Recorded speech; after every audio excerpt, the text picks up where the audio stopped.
Lucky पर्वत के इलाके तख्ते खैल में नामालूम अफराद ने घर में घुसकर फायरिंग कर दी। एक ही खानदान के 8 अफराद कत्ल, मरने वालों में खवातीन और बच्चे भी शामिल। पुलिस ने वाकये की तहकीकात शुरू कर दी।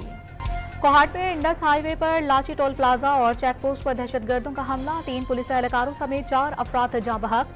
दहशतगर्दों ने रात के वक्त भारी हथियारों से एहलकारों पर हमला किया। पुलिस का इलाके में सर्च ऑपरेशन जारी। बानी पीटीआई को लाहौर के हलका NA 122 पर इलेक्शन लड़ने की इजाजत नहीं मिली। NA 130 पर यास्मीन राशिद के कागजात मंजूर हो गए। पेशावर हाई कोर्ट में पीटीआई इंट्रा पार्टी केस की समाअत, केस में फरीक के वकील काजी जव्वाद के दलाइल मुकम्मल, केस का फैसला आज सुनाए जाने का इम्कान। इलेक्शन कमीशन ने सियासी जमातों के इंतखाबी निशान की फहरिस्त जारी कर दी। तहरीक इंसाफ का नाम और बल्ला शामिल नहीं। इंतखाबी निशानात की तफसील DROs और ROs को भिजवा दी गई। 145 सियासी जमातों के इंतखाबी निशानात शामिल। निगरान वज़ीर आला पंजाब का कुर्बान लाइन्स का दौरा, पुलिस की रिहाइश गाहों का तामीर का जायजा लिया।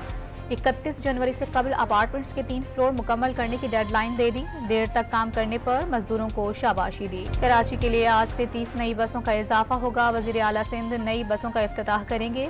मज़ार कायद के करीब तकरीब होगी, बसें भी पहुंचा दी गईं।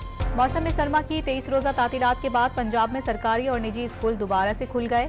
सर्दी के बायस स्कूल लगने के औकात कार 9:30 बजे कर दिए गए।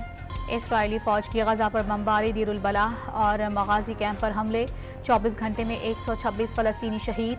सेहूनी फौज के अल-अक्सा अस्पताल के अतराफ एक बार फिर शेलिंग, हमास ने इसराइली फौज पर हमलों की नई वीडियो जारी कर दी।